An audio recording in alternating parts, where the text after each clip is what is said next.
I'd like to begin with a word from our sponsor. Teeth. Teeth. Teeth. Teeth. Teeth. Teeth. Teeth. Teeth. Teeth. Teeth. Teeth. Teeth. Teeth. Teeth. A couple of weeks back, I was asking about bug control on the Discord. I wanted to know if people were trying it out since Uro had been depointed.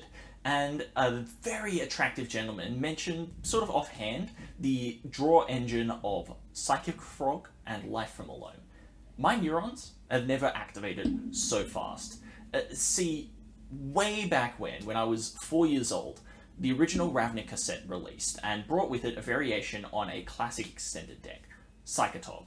This is an iconic control finisher which was capable of ending the game in a single swing, and the longer the game goes, the more likely that gets. Already paired with the incredible Fact or Fiction, it got access with Ravnica to Life from the Loam, which is a powerful draw engine that was also capable of launching it into lethal range very quickly. Now, I didn't get to play that deck at the time because obviously as a 4-year-old I was much more interested in the green-white Ghazi Glare decks which won that year's World Championship, but here was an excuse to actually try it out, only 20 years too late. Obviously I couldn't stop at the cheap invitation, I had to go with the real deal, and at that point, why not just be all in on Old Man Gaming? Necropotence and Sylvan Library still draw cards, and how could I separate Dr. Teeth from his favourite Catch-22? I didn't want a full-on lands package, but I did want other ways to get value out of Life from the Loam. Boseiju and Odawara are obvious, as is Mystic Sanctuary, but Cabal Pit is a lesser-known option that came in really handy. With Mystic Sanctuary already in my deck, I realised I could play Gush as a weird sort of draw engine, but the coolest combo with Loam by far was Raven's Crime, which it basically makes itself into a mind twist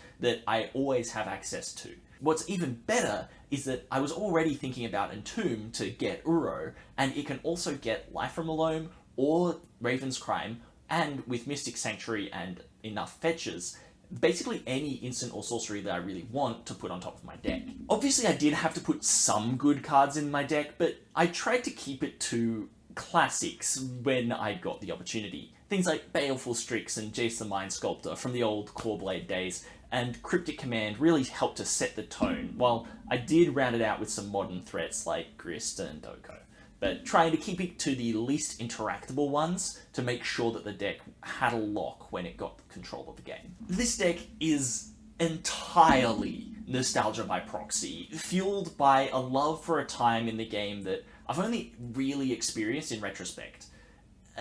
These cards are well past their prime, but hey, I'm here for a good time, and apparently to be very pleasantly surprised. Obviously, the core of good cards does a lot of the heavy lifting. I still feel a bit bad about the match against the blue-white control deck I played, where I sat down and told them that my deck was completely unserious before leading on a turn 1 Thoughtseize into turn 2 Psychic Frog with Force of Will as backup.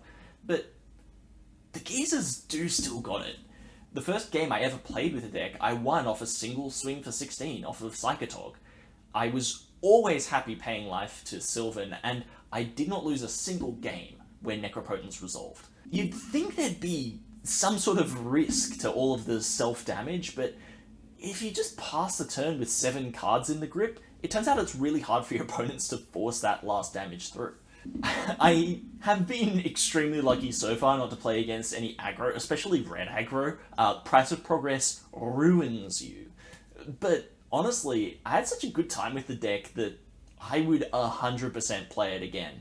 There's something about the look on your opponent's face when they realize they're about to die to Psychotog in 2026, when you cast Necropotence and just say pay 10 while Orcish Bowmasters rots in their hand. It's just exquisite. If you want to try something like this yourself, I'd probably recommend cutting Gush for any other 2 points, probably the One Ring and Barrow Goyf. Even if you don't go with Baz, another way to gain life is going to be super relevant. You really need to pad yourself out so something like Necropotence doesn't become a liability, because the last thing you want is to be stuck with an empty grip and skipping your draw step. I also don't know how I missed Cephalid Colosseum. Do you know how many times you could dredge with that thing? Obviously the deck is way better with like Quantum Riddler and One Shitong in place of stuff like Tog or Trog or Skimmer, but If there's anything I learned playing this deck, it's that sleeving up a bunch of pet cards isn't a guaranteed loss. Things that used to be good often still are, and being less than the best doesn't put them back with the rest. For this video, in short, it's okay to play your pet cards, but it's even better to play mine.